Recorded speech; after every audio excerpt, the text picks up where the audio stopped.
Juan capítulo 19, versículos del 25 al 27, nos dice la Escritura que estaban junto a la cruz de Jesús su madre y la hermana de su madre, María, mujer de Cleofás, y María Magdalena. Cuando vio Jesús a su madre y al discípulo a quien él amaba, que estaba presente, dijo a su madre: «Mujer, he ahí tu hijo». Después dijo al discípulo: «He ahí tu madre». Y desde aquella hora el discípulo la recibió en su casa. Cuando nos acercamos a las Escrituras y empezamos a estudiar la vida del Señor, tenemos que tener en cuenta que cada uno de los evangelistas trata la muerte del Señor con mayor o menor cantidad de detalles. Por ejemplo, el nacimiento, el bautismo y la tentación del Señor se describen solamente en 2 de los 4 evangelios. Los otros 2 evangelios permanecen mudos. Varios de sus milagros y muchos de sus discursos se encuentran solo en un evangelio. Pero la muerte del Señor se registra en los 4 evangelios, lo que a la vez nos muestra su importancia respecto a todo lo que tiene que ver con el cumplimiento de la palabra de Dios que había sido anunciado ya desde tiempos históricos, desde el inicio de la creación del mundo. Pero aunque cada evangelista dedica un espacio a los acontecimientos que tuvieron lugar en las últimas horas de la vida de Cristo, sí que encontramos que hay variaciones notables en cuanto a las narraciones que ellos nos están haciendo de esos últimos momentos. Tenemos que recordar también que los 4 evangelios no son 4 autobiografías de Cristo, ni la suma de los 4 evangelios nos proporciona una biografía completa de la vida de Cristo. Si hacemos una cronología con los 4, aún así aparecen grandes lagunas en todos ellos. Y desde luego en la suma de los 4 también. Fijaos que solamente se hace una breve mención de nuestro Señor sobre su nacimiento. Más breve aún sobre su infancia. Nos vamos luego directamente a la edad de 12 años con el suceso que tuvo que ver con aquella situación en el templo, con los doctores de la ley. Pero no volvemos a saber absolutamente nada más de nuestro Señor hasta la edad de 30 años, que es cuando se empezaba el ministerio, según lo que indicaba también la ley ceremonial. Los 4 evangelios nos dan pinceladas de la vida del Señor bajo la perspectiva de sus distintos autores, Mateo, Marcos, Lucas y Juan, siempre evidentemente guiados por el Espíritu Santo, pero donde ellos también aportaron sus capacidades y sus perspectivas a la hora de ver todo lo que allí estaba ocurriendo. Cada uno desde su perspectiva, guiado por el Espíritu Santo, y de acuerdo a la situación en la que ellos se encontraban, pudieron exponer sus matices respecto a la vida de nuestro Señor.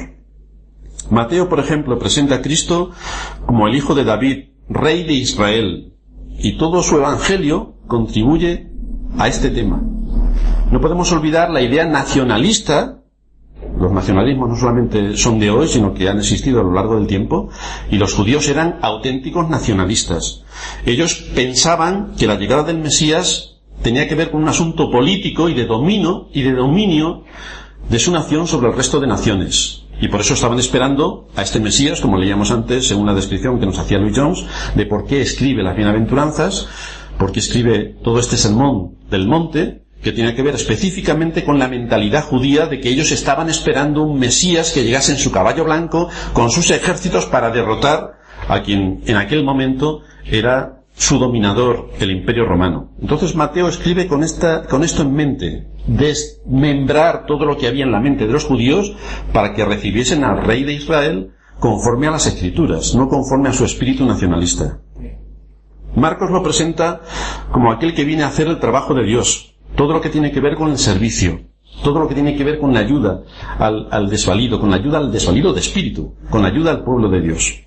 Lucas lo presenta como el Hijo del hombre, por lo tanto, se centra en sus perfecciones humanas y en el poder del Dios hecho hombre para llevar a cabo sus propósitos en este mundo. Lucas, como ningún otro, que era médico, nos da datos muy precisos acerca de las sanaciones del Señor, cosa que los otros no hacen. Pero Lucas era médico, por lo tanto esto le llama la atención y por lo tanto nos da una descripción bastante pormenorizada de los milagros de sanación del Señor. Juan, en cambio, lo revela como el Hijo de Dios encarnado, la palabra hecha carne, el tabernáculo de Dios entre los hombres, por lo que es la gloria de Cristo, su divinidad, su dignidad, su majestad, lo que Juan, por encima de los otros 3 evangelistas, nos está sacando acerca de quién era Cristo. Pero por otra parte, Juan omite todos los detalles, por ejemplo, de lo que sucedió cuando el Señor fue llevado a casa de Caifás. No dice nada de Caifás, pero sí nos narra el juicio de Anás. El cuarto evangelio, y solamente el cuarto evangelio, nos registra las palabras de nuestro Señor a Pilato sobre su reino, cuando le dice: mi reino no es de este mundo. Cuando habla de su venida a este mundo para dar testimonio de la verdad, a lo que Pilato le dice: ¿y qué es la verdad? Y también el hecho de que Pilato no tenía autoridad, y nuestro Señor le dice: ninguna autoridad tendrías si no te lo hubiera dado mi Padre, el que gobierna sobre los cielos. Solo Juan hace mención de su túnica sin costura. Nos habla de que sus piernas fueron quebradas, y nos habla también de la sangre y el agua que emanaba de su costado, que fue abierto por aquella lanza. Solamente Juan nos da estas descripciones. Por otra parte, Juan omite por completo el terrible grito de nuestro Señor cuando dijo: Dios mío, ¿por qué me has desamparado? No aparece en Juan. Pero sí aparece en él la palabra consumado es, la palabra de triunfo. Ya todo el trabajo está acabado. Todo el propósito de la salvación y de la redención del pecador está consumado. Juan no dice nada de que el Señor fue contado con los pecadores, pero sí que nos dice que con los ricos fue en su muerte. Es Juan también únicamente quien nos habla de las especias costosas y aromáticas que Nicodemo trajo para ungir el cuerpo sin vida del Señor. 7 veces se mencionan en las Escrituras las palabras de Cristo en la cruz, y solamente 3 de ellas son registradas por Juan, el resto por el resto de los apóstoles. Por ejemplo, cuando el Señor dice en su primera palabra, dando el perdón de sus enemigos: Padre, perdónalos porque no saben lo que hacen, esto no lo registra Juan. La segunda palabra, la palabra de salvación al ladrón moribundo: de cierto te digo que hoy estarás conmigo en el paraíso. La tercera, la palabra de afecto por su madre y por Juan: mujer, he ahí tu hijo, hijo, he ahí tu madre. La cuarta, la palabra de angustia a su padre: Dios mío, ¿por qué me has desamparado? La quinta, la palabra de aquellos que sufren cuando él dijo: tengo sed. La sexta, la palabra de victoria para su pueblo: consumado es, todo el trabajo de la redención queda acabado. La séptima, la palabra dirigida a su padre: Padre, en tus manos encomiendo mi espíritu. Pero de las 7 palabras que él dice en la cruz, solo la tercera, la quinta y la sexta quedan registradas en el Evangelio de Juan. Y ahora se nos muestra la escena inmediatamente siguiente al momento en el que los 4 soldados que le han clavado, le levantan y reparten sus ropas echando suertes para ver quién se queda con cada una de las ropas. Echan suertes porque la túnica era de una sola pieza y por lo tanto no podían partirla. Tal y como explicitaban las Escrituras, repartieron entre sí mis vestidos y sobre mi ropa echaron suertes. Y es exactamente lo que ocurrió en la muerte del Señor. Y ahora seguimos con la secuencia histórica que nos narran los evangelistas, concretamente el Evangelio de Juan, que es el que estamos estudiando. Nos dice el versículo 25 que estaban junto a la cruz de Jesús, su madre, y la hermana de su madre, María, mujer de Cleofás, y María Magdalena. Tenemos que ver cómo los principales de los judíos estaban presentes en la crucifixión, para satisfacer sus deseos diabólicos de venganza. Hicieron todo lo que estuvo al alcance de su mano y más por acabar con la vida de Cristo, porque hacía tambalear toda su estructura, todo su poder, toda su influencia, todas sus grandes privilegios. Por lo tanto, Cristo era un enemigo a batir desde el principio. Y así acabaron con la vida de Cristo. Los soldados también estaban allí, cumpliendo sus funciones, ejecutando a todos aquellos malhechores que el gobierno político les había dado para que llevasen a la cruz. Pero también había un grupo muy cercano al Señor que habían sido atraídos por el amor que sentían hacia la persona de Cristo. No miraban de lejos como las grandes multitudes que estaban allí, todos blasfemándole e injuriándole. No se mezclaban tampoco con este tipo de multitudes para sumarse a su fiebre diabólica, sino que nos dice la Escritura que se quedaron al pie de la cruz. 5 personas en total. 5. Cuando hablamos de números en las Escrituras, rápidamente tenemos que recordar qué es lo que simbolizan los números. Y 5, como todos sabemos, es el número de la gracia. 5. Y a diferencia de las multitudes que evidenciaban la depravación y la enemistad del hombre contra Dios, que es algo patológico en el corazón del hombre porque está corrupto y lo único que sabe es odiar a Dios y enemistarse contra Él, aquí vemos lo que hace el amor en aquellos a quienes Dios ha llamado. De entre la gran multitud, solamente 5 están atentos a los pies de la cruz, a las necesidades del Salvador. 5. La gracia de Dios había operado en sus vidas y ellos estaban, frente a todo lo que se movía socialmente en aquel momento, estaban apoyando y atendiendo al Señor. Este pequeño grupo estaba compuesto por 4 mujeres y un hombre. Luego hablamos del valor de los hombres. En la mili, cuando terminamos la mili, a casi todos nos ponen en la cartilla militar valor, se le supone, porque no se ha demostrado. Y aquí evidentemente el valor, ¿dónde están los discípulos? Desaparecidos. Aquí vemos a 4 mujeres y uno de los discípulos enfrente y en contra de todo el movimiento social que perseguía a Cristo, manteniendo su posición al pie de la cruz. La primera que se cita es María, la Madre del Señor. Desde luego ahora se daría cuenta de la fuerza de aquellas palabras proféticas pronunciadas por Simeón que leíamos en Lucas 2. Una espada traspasará tu misma alma. Y es exactamente lo que estaba ocurriendo en aquella escena. La segunda que aparece es, según Mateo 27:36, la madre de Juan, de nombre Salomé, aunque no se menciona en este evangelio. La tercera que aparece era otra María, mujer de Cleofás, de quien tenemos muy pocos datos. Sin embargo, ella, junto con las otras 2 Marías, estuvo tanto en este momento como en la resurrección de Cristo. La cuarta que aparece fue María Magdalena, de quien Cristo había echado 7 demonios y a quien se apareció primero cuando fue resucitado de entre los muertos. Un gran honor para ella. Y no debemos confundir a María Magdalena, porque esta es la mezcla que se hace dentro del entorno católico, que nos lleva siempre de cabeza. No debemos confundirla con la mujer prostituta, porque esta no es la mujer prostituta. Esta es María Magdalena, de quien se había echado 7 demonios, no la mujer prostituta. Y tanto ella como posiblemente Salomé aportaban económicamente para el ministerio del Señor. Esto es importante que lo tengamos en cuenta porque muy bien el Señor, haciendo milagros, podía haber hecho milagros y llenar un arca de monedas de oro y tener suficiente para el ministerio. Pero el Señor quiso que su pueblo se esforzase en contribuir económicamente para el ministerio. Y estas mujeres contribuyeron económicamente para el ministerio que llevaba a cabo nuestro Señor en las tierras de Galilea durante 3 años y medio. Así que tenemos aquí una gran importancia donde podemos ver que curiosamente 3 de las 4 mujeres se llamaban María, un nombre que significa amargura, amargura. Y es exactamente por esa situación de amargura por la que estaban pasando. Igualmente significativa también nos resulta la ausencia de otra María, la hermana de Lázaro. ¿Por qué razón María, la hermana de Lázaro, no estaría en este grupo de personas que tan esforzadamente se habían posicionado enfrente de toda la moda de la época que injuriaba al Señor para estar defendiendo su caso? La quinta persona que aparece y que estaba en estos momentos ante la cruz era el discípulo a quien Jesús amaba. Hasta donde sabemos, el único de los 11 apóstoles que estuvo presente en la muerte del Señor. Los otros 10 apóstoles, como decíamos antes, habían desaparecido por completo. Ni rastro de ellos. Los hombres valientes, esforzados, Pedro saco la espada y arraso a quien se ponga por delante. ¿Dónde está el valiente Pedro con su espada?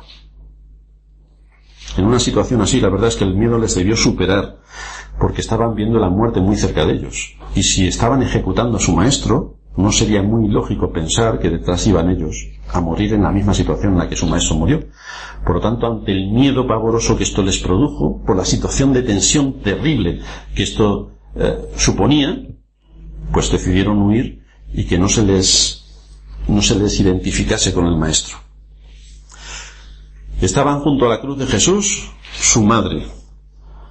María no tuvo en cuenta, fijaos, el peligro que podía correr, porque la identificaban rápidamente como la madre de aquel a quien habían ajusticiado. No tuvo en cuenta el espeluznante espectáculo que había ante sus ojos. Ver a su hijo completamente desnudo, clavado como un malhechor en una cruz, derramando su vida. Ni tampoco tuvo en cuenta los insultos de la multitud que habían acabado de decir crucifícale y que ahora mismo estaban injuriándole. Ni tampoco tuvo en cuenta la despiadada ira de los grandes religiosos en Israel, los que guiaban al pueblo, los que lideraban todo el sistema religioso de la época. Después de los días de la infancia y de la niñez del Señor, Hemos podido ver y oír poco de María. Prácticamente nada se dice de ella en los evangelios. Desde luego no toma la posición que la Iglesia Católica le otorga, como corredentora, es decir, la ponen al mismo nivel de Cristo para llevar a cabo el plan de salvación y de redención. Ella sabe cuál es su papel, ella se ciñe su papel y hace lo que hubiera hecho cualquier madre en su situación. Cualquier madre. No hace nada distinto. Hace lo que cualquier madre hubiera hecho. Esta mujer se encontraría embargada de un dolor terrible, porque esta era una escena realmente indescriptible. Llevada a cabo en una serie de juicios completamente absurdos e ilegales para satisfacer exclusivamente la soberbia y la ambición de los grandes religiosos de Israel. Pero aquí la vemos, como hubiera hecho cualquier madre, repito, que no solamente trajo al mundo a su bebé, sino que ahora está presente en estos momentos cuando Cristo está siendo ejecutado sin causa. Sus discípulos pueden abandonarlo, sus amigos le pueden abandonar, su nación le puede despreciar, pero ahí tenemos a su madre. Estuvo en su nacimiento y aquí está en su muerte. La fortaleza que aquí se nos muestra de María es realmente envidiable. Está viendo a su propio hijo sufrir la muerte más vil por las insidias, las mentiras y la envidia de aquellos que eran los grandes religiosos de la nación, a quienes todo el mundo seguía, quienes eran las luces supuestas de la nación de Israel para dirigirles a la salvación. Pero en ella no vemos ninguna queja en contra de los grandes líderes religiosos, no vemos ninguna muestra de debilidad, ni una palabra sale de sus labios. La multitud se burla, los ladrones que están clavados al lado de nuestro Señor se burlan, los soldados están repartiéndose sus vestidos como aves carroñeras, su hijo sangrando, herido de muerte, y allí estaba ella mirándolo todo, en una escena realmente sobrecogedora. Cuando vio Jesús, nos dice el versículo 26, cuando vio Jesús a su madre y al discípulo a quien él amaba, dijo a su madre: mujer, he ahí a tu hijo. Fijaos la situación en la que se está encontrando nuestro Señor. Estaba llevando a cabo el trabajo más increíble que jamás se había hecho, no solamente en la tierra, sino en todo el universo. Estaba bajo una carga que ninguna criatura podría haber soportado, que no era solamente que estaba siendo ejecutado a mano de los romanos por las insidias, calumnias y mentiras de los judíos, sino que estaba cargando con la culpa y el pecado de todo su pueblo delante de la ley divina. Eso es lo que aquí está ocurriendo. Estaba asumiendo la condición del culpable delante de Dios. Y a pesar de estar en el momento más terrible de su vida, donde estaba soportando la ira y el castigo divino por causa del pecado de su pueblo, el Señor Jesús estuvo atento a las necesidades de su familia. Se preocupó por el bienestar de otros, estando él en una situación de agonía.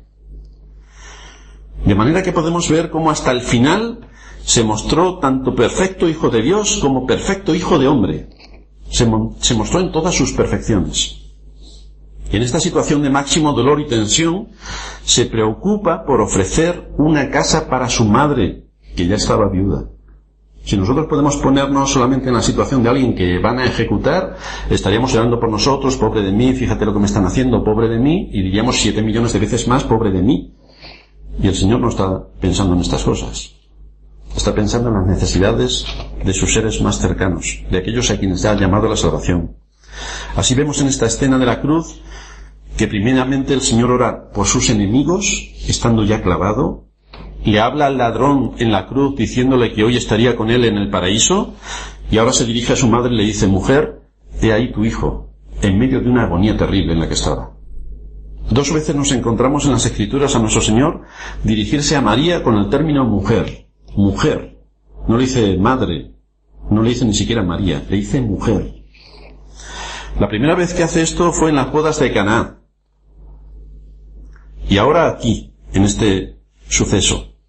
Y es de destacar que estas 2 referencias se encuentran únicamente en el Evangelio de Juan. El resto de los evangelios las omite. Y recordamos que este es un evangelio que trata específicamente de la deidad de Cristo. Cristo es Dios, esto es lo que está tratando. Los evangelios sinópticos lo presentan en cuanto a sus relaciones humanas, pero Juan lo presenta como el Hijo de Dios, que está por encima de todo y de todos. Es el Rey soberano, el Señor. Así que el Dios encarnado se dirige a la que ha sido su madre y le dice: mujer, Ese término desde luego no lo podemos tomar como descortés, ni lo podrían tomar los judíos como descortés, porque no es un desprecio. Había una razón por la que él ya no la llama madre, como sin duda se habría dirigido a ella durante los años anteriores, pero ahora en su muerte en la cruz, el Señor pone fin a todos los lazos naturales. Pone fin y marca la distancia entre la criatura y el Creador. Marca la distancia. Dice Pablo en 2 Corintios 5:16, de manera que nosotros de aquí en adelante a nadie conocemos según la carne. Y aun si a Cristo conocimos según la carne, ya no lo conocemos así. A partir de esos momentos los creyentes estarían unidos a Cristo por un vínculo más estrecho que les uniría de una manera permanente. Y es el vínculo espiritual, no el vínculo de si es mi primo, mi hermano, mi padre, mi nieto, no.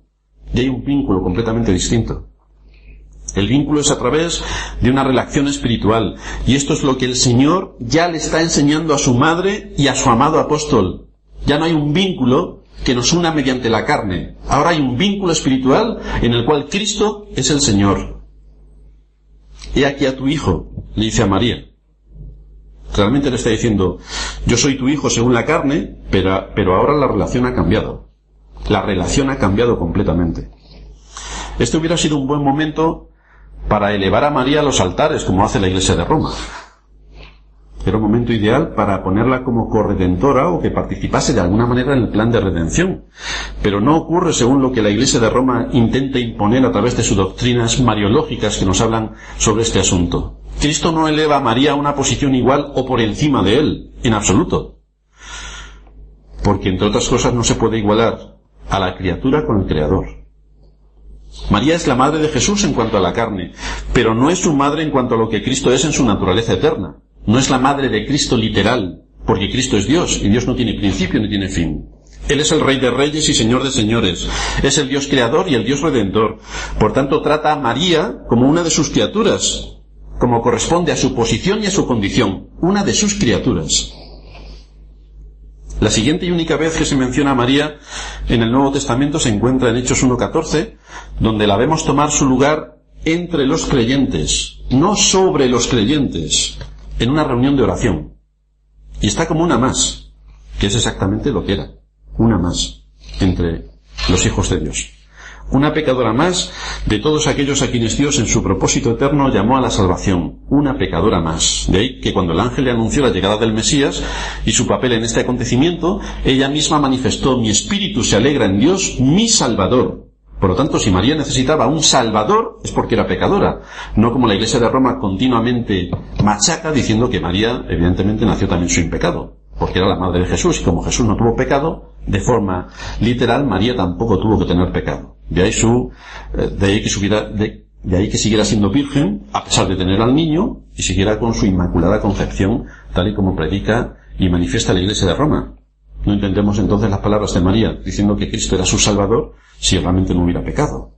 Por otra parte, nos dice la Escritura de una manera bastante amplia que todos desde Adán somos pecadores, y que no hay ninguna excepción salvo Cristo. Todos somos pecadores y todos estamos destituidos de la gloria de Dios. Así que tanto ella, pecadora, como el resto de aquellos a quienes Cristo vino a salvar, éramos por naturaleza hijos de ira. Por naturaleza. No tenemos que hacer nada para ser malos. Ya lo somos.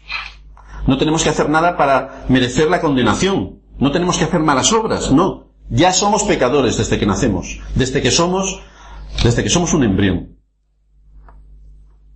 Así que de la misma manera que Dios demostró su amor hacia nosotros, llamándonos de las tinieblas a su luz admirable, así también ocurrió con María. Es por tanto una herejía subir a María a la altura del Hijo de Dios y orarle a María pidiéndole su ayuda, su protección o el perdón de los pecados. Esto es una herejía, porque Cristo quita a Dios de su trono y a Cristo del papel relevante que tiene en la salvación de su pueblo. Es una blasfemia, repito, y una herejía lo que hace la Iglesia de Roma poniéndola en esa situación en la que ella está puesta. Es tal derivación doctrinal católica que vemos a la Iglesia católica copiando esta doctrina de las religiones paganas. Poco les importa la Biblia, y desde luego mucho les importa el convertirse en la gran Babilonia que los reformadores identificaron con la Iglesia de Roma, porque es de ahí de donde sacan la mayor parte de sus doctrinas herejes. Curiosamente, si estudiamos los cultos de las religiones paganas, vemos la figura babilónica de Isis y Horus, que es una fotocopia de María con el niño en brazos. Es la misma. Es decir, si cogemos a Isis y Horus, hacemos fotocopias reales, hacemos moldes iguales, y lo metemos en todas las iglesias católicas romanas, no se darían cuenta de que es Isis y Horus. Pensarían que es la Virgen y el niño. Hasta ese punto de putrefacción doctrinal llega la Iglesia de Roma en su elevar a los altares a María, que lo que está haciendo es elevar a los altares una religión pagana como era la babilónica, que está introducida en todos sus tuétanos. Así que volvemos a remarcar otra vez la importancia de tener un conocimiento preciso de la palabra de Dios para desenmascarar el error y traer a la luz la verdad del Evangelio. Esto posiblemente no sea muy fácil cuando hablamos de la Iglesia de Roma, porque vemos su idolatría y fácilmente podemos sacar las conclusiones rápidamente de la palabra de Dios. Pero es que hay muchas más falsas doctrinas que se están imponiendo dentro del mundo evangélico, que hay que estudiar mucho más la palabra de Dios para detectar sus errores y ver las herejías que contienen dentro de su canal. Por lo tanto, somos llamados a estudiar las Escrituras. Somos llamados a profundizar en las Escrituras. El Señor, a pesar de estar colgado en la cruz a punto de morir, le vemos como atiende una necesidad. Le vemos que a la vez deja de lado sus afectos humanos. Él ve a su madre y a su discípulo amado junto a la cruz, pero marca una distancia notable en los afectos que tuvo anteriormente con ellos. Marca una distancia notable. Cristo está asumiendo su posición de rey y está diferenciando su lado humano del divino. Cristo ya está tomando el control de la situación en cuanto a su papel. Por otra parte, también tenemos que recordar que Cristo mismo nos enseñó que los hijos de la resurrección ni se casarían ni se darían en casamiento. Es decir, cuando estemos en nuestra patria celestial, no será necesario el suceso de los acontecimientos naturales para traer al mundo a nuevas criaturas. Ya no es necesario, porque todos los que tienen que estar estarán. Ya no necesitamos procrear para ver qué pasará en el futuro con los hijos y los descendientes. No. En el reino de los cielos se acabó. Ya está la suma total de los redimidos. Y a ellos ni se puede sumar ninguno, ni se puede quitar ninguno.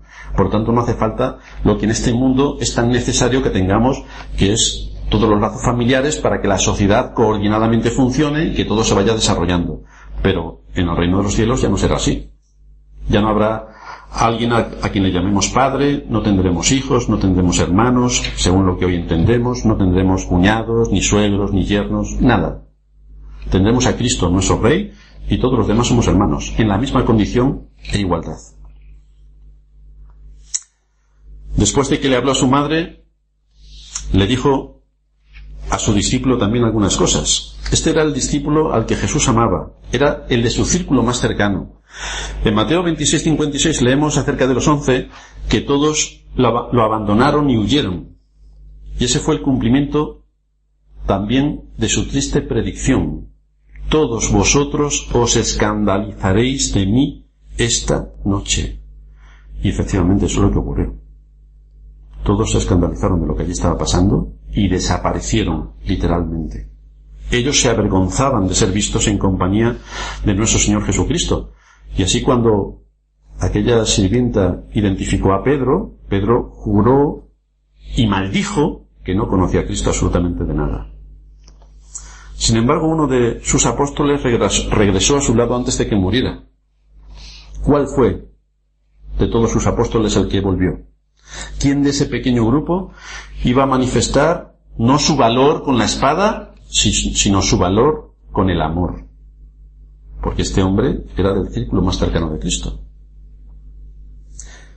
Juan estuvo al lado de su amigo en su muerte, a pesar de los muchos inconvenientes que esto presentaba, y solamente tenemos que hacernos una idea de si nos metemos hoy en algún país nacionalista o en alguna región nacionalista, y todo el mundo puede pensar en lo que estoy pensando, y ir con algo contrario a lo que todos los nacionalistas piensan, y ver cómo acabas. Pues así estaba Juan. Estaba haciendo algo contrario a lo que todos los nacionalistas estaban pensando. Y lo que habían ejecutado era la orden de llevar a Cristo a la muerte. Por lo tanto, no estaban jugando. No estaban jugando. Y aún así, Juan mantuvo su posición delante de la cruz. A pesar, como digo, de los inconvenientes, de las presiones, de la vergüenza, de la humillación, del desprecio y del peligro que su conducta implicaba. Mujer, le dice el Señor, ahí tienes a tu hijo. Y después le dice al discípulo, he ahí tu madre. Fijaos cómo en primer lugar se dirige a su madre, como diciéndole, aquí tienes a uno que se va a preocupar por ti, que tiene un lugar a su lado para ti específicamente. Y en segundo lugar se dirige a Juan, diciéndole, aquí tu madre, atiéndela a partir de ahora con el más tierno afecto, porque es lo que has demostrado con tus actitudes. Y dice la Escritura que desde aquella hora el discípulo la recibió en su casa. De esta escena aprendemos algunas cosas que no podemos pasar por alto. La primera, esta es una enseñanza vital que fortalece el quinto mandamiento y por el que el mismo Señor nos muestra la necesidad justa de que los hijos honren a sus padres hasta el final de sus días. Hasta el final de sus días. No hasta que tienen 18 años, no. Los hijos deben honrar a sus padres hasta el final de sus días. Honra a tu padre y a tu madre. Que tus padres no se avergüencen de ti. Es lo que está diciendo el mandamiento. Que tus padres no se avergüencen de ti. Que no seas motivo de vergüenza para ellos. Honra a tus padres. Este es el mandamiento y esto es lo que el Señor está remarcando también con lo que le está diciendo a María. En segundo lugar vemos la compasión de Cristo. Cómo estuvo atento a las necesidades afectivas y materiales de su madre. Y por otra parte, cómo le evitó estar presente en los siguientes momentos para que no presenciase la oscuridad que vino sobre el mundo, ni que oyera su desgarrador grito de angustia, ni que estuviera presente cuando muriera, porque desde aquella misma hora, Juan se la llevó. En tercer lugar, vemos cómo se mostró Cristo como el Hijo de Dios, el protector y el proveedor de su pueblo. Fijaos cómo tuvo sumo cuidado en atender las necesidades de los suyos, lo cual nos muestra que Cristo sigue atento a las necesidades de su pueblo mientras que pasemos por este mundo, y que Cristo suplirá las necesidades de su pueblo. Pero ojo, suplirá las necesidades, no los caprichos, ni los deseos, ni lo que a mí me gustaría, ni cómo me gustaría haber vivido, no, las necesidades. No hay justo desamparado, ni su simiente que mendigue pan. Las necesidades. Esto es importante porque a veces los creyentes cogen de una manera bastante retorcida la Escritura y esperan tener lo mejor de lo mejor porque son creyentes. Y Cristo nos habla de las necesidades. En cuarto lugar, el Señor aquí confirma la ley del amor. Estaban unidos aquellos que le amaban y aquellos quienes le amaban a Él. El amor de Cristo se derramó primero para ellos y esta es la respuesta del amor de Cristo en ellos. Que ellos responden en una situación delicada al amor de Cristo. Cuando uno está en una situación difícil, ¿os habéis preguntado quién está a vuestro lado en una situación difícil? Pues no siempre está la familia. No siempre está la familia. No siempre están los amigos. Pero siempre van a estar quienes verdaderamente te quieren. Esos siempre van a estar. En quinto y último lugar, Él dio a entender que en la ayuda y el servicio que se debe prestar a su pueblo, debe ser el mismo pueblo de Dios el medio por el que se lleve a cabo la provisión de ayuda. Fijaos que el Señor, siendo todopoderoso, podría haber también hecho un milagro y haberle dado a su madre todos los recursos necesarios para que viviera sin problemas hasta el fin de sus días. Pero no hizo esto. Encargó y responsabilizó a Juan para que cuidase de su madre. Y nosotros a veces esperamos milagros portentosos que haga el Señor para sacarnos de una situación concreta, cuando tenemos la solución en nuestro hermano. El mismo apóstol Pablo, que estaba hablando del Dios de toda consolación, dice, y nos consoló con la venida de Tito. Es decir, por medio de Tito Dios consoló el corazón del apóstol y de los hermanos, haciéndoles volver otra vez a recobrar su ánimo y su alegría. Pero es como Dios actúa habitualmente, por medio de sucesos naturales que ocurren a nuestro alrededor. Por lo tanto, Cristo no hizo un milagro para atender a la que había sido su madre en la carne hasta ese momento, dándole la provisión de lo que iba a necesitar hasta el fin de sus días, pero sí que estableció quién la iba a cuidar, como es la norma general y la enseñanza general de las Escrituras. Dice el apóstol Pablo Si alguna viuda tiene hijos o nietos, aprendan estos primero a ser piadosos para con su propia familia y a recompensar a sus padres, porque esto es lo bueno y agradable delante de Dios. Así que cuando hay necesidad, no se debe ser una carga, en principio para la Iglesia, porque primero es la familia la que tiene que apoyar toda esa situación y resolver la situación en ese contexto. Y si luego la familia no puede atender o no hay familia, entonces la Iglesia se tiene que responsabilizar de una situación de necesidad. Pero primero tenemos que seguir estos pasos. Es decir, la Iglesia no es la que nos da todo lo que a nosotros nos podría gustar que nos diese para hacer lo que nosotros queramos hacer con lo que tenemos. No. Estamos hablando de situaciones de necesidad. Y los que están cercanos en la familia tienen que asumir su responsabilidad para satisfacer las necesidades de aquellas personas que tienen en su familia. Y si eso no se puede satisfacer de esa manera, entonces pasamos a la siguiente situación, que es la Iglesia la que tiene que asumir esa responsabilidad de atender a los hermanos en la fe para estos propósitos. Pero son asuntos de necesidad y son asuntos de hermanos en la fe. Y ahí podemos entrar también en lo que hacen como ONG las iglesias y nos iríamos a otro sitio bastante lejano. Pero tenemos que centrarnos en lo que enseña explícitamente las Escrituras. De manera, repito que aquí vemos a Cristo cómo mezcla lo divino y lo humano en sus perfecciones. Como hombre, dando honor a su madre. Como Dios, cabeza de autoridad, dirige las actividades para que sus hijos asuman sus responsabilidades y cumplan el propósito divino. Juan hace el papel de hijo para con María. Y es eso exactamente lo que Juan hizo. Desde aquella hora, el discípulo la recibió en su casa.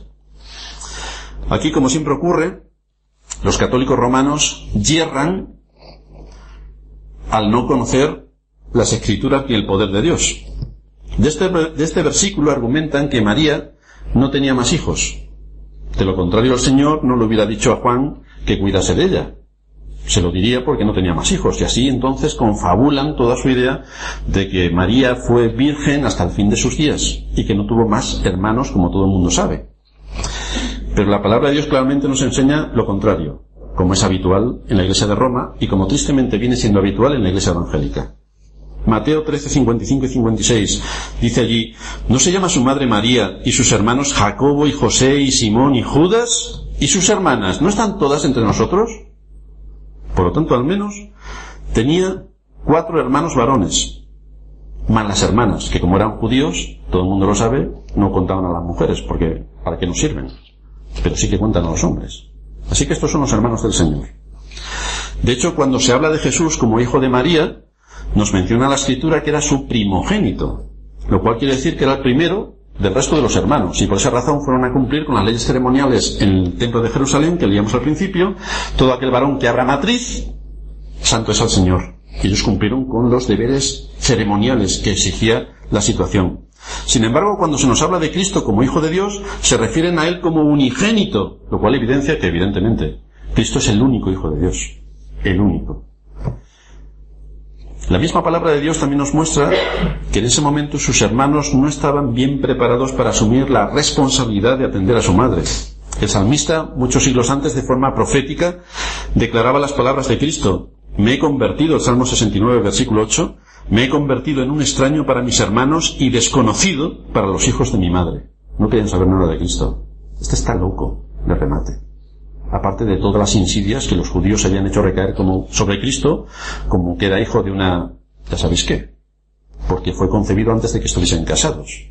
Por lo tanto, las injurias e insidias respecto a Cristo eran continuas. Dice Juan Carlos Rail que, según esta enseñanza que se nos está dando en nuestro texto, nos muestra que María, la madre de Jesús, no podría ser honrada como divina, ni a quien se pudiese orar, adorar o confiar en ella como amiga y patrona de los pecadores. Nos señala que ella es la que necesita el cuidado y la protección de otros, como vemos en esta escena, como cualquier ser humano, y por lo tanto es inconcebible que pueda ayudar a los hombres y mujeres en su camino al cielo, ni por supuesto ser de ninguna manera un mediador entre Dios y los hombres, como la Iglesia Católica tan contundentemente sigue afirmando. Este incidente, por lo tanto, nos ilustra de bastantes doctrinas curiosas, y nos añade una vez más que las bendiciones espirituales tienen preferencia sobre los vínculos naturales. Las bendiciones naturales tienen preferencia sobre las naturales. Debemos de recordar que nuestra verdadera familia, a pesar de que haya traidores, es la de la fe, a pesar de que haya gente que no debería estar. Pero también el Señor nos ha dado 5 sentidos para que discriminemos. No tenemos que ser amigos de todos, porque el Señor en su círculo de los 12 apóstoles no era amigo de todos. Especialmente era amigo de 3, y particularmente de uno, Juan. Por lo tanto, no tenía amigos entre todos. Tenía aquellos que colaboraban y trabajaban con él para llevar a cabo un propósito. Pero debemos diferenciar la amistad de la hermandad. Tenemos que ser amigos de nuestros amigos. Y a los que tenemos como hermanos, los tenemos como lo tenemos los hermanos en la carne. Me puede gustar más mi hermano en la carne o menos, pero es mi hermano. Y en el caso de la fe, me puede gustar más mi hermano en la fe o menos. Pero si evidencia con su vida que es un hijo de Dios y está comprometido con el Evangelio y da muestras y frutos de que eso es así, ese es el hermano que me ha tocado y por lo tanto tengo que tolerarle. Ahora, que nadie piense que porque tiene un hermano en la fe se tiene que ser su amigo porque sí, porque eso tampoco es lo que nos enseña la Escritura. Nos enseña a tener nuestro círculo de amigos más cercanos, como el Señor tuvo su círculo de amigos de 3 y de entre ellos uno especialmente. Por lo tanto debemos buscar entre nuestros hermanos de la fe el entorno natural para el desarrollo y el crecimiento de nuestras vidas y la de nuestros hijos. Esto es, primeramente, por el bien de cada uno de nosotros, porque es en el contexto de estrechar los lazos fraternales, es en el contexto de la Iglesia, donde podemos ser útiles a nuestra generación y donde nos vamos a evitar muchos peligros que acaban y que acechan a los que se unen al mundo, por muy bueno que el mundo pueda parecernos. Pero el mundo siempre va a ser el mundo. Por lo tanto, en nuestro entorno natural tenemos que esforzarnos en que se dé en la Iglesia donde Dios nos ha puesto. En el caso de nuestro Señor, vemos su apoyo y atención para Juan, y no para sus hermanos. A Juan le presta su apoyo y su atención y le encarga que cuide de María, pero no lo hace con sus hermanos. De ahí que el apóstol Pablo nos diga: amaos los unos a los otros con amor fraternal, en cuanto a honra, prefiriéndoos los unos a los otros. Y vemos de qué manera la doctrina que nos exponen los apóstoles, la doctrina que sale de los evangelios, concuerda completamente con el resto de doctrinas que aparecen en las Escrituras, lo cual nos hablan de la armonía de las Escrituras y lo que siempre tenemos que buscar para defender una posición, defender una doctrina y hacer que la Iglesia crezca y vaya avanzando en su vida de piedad.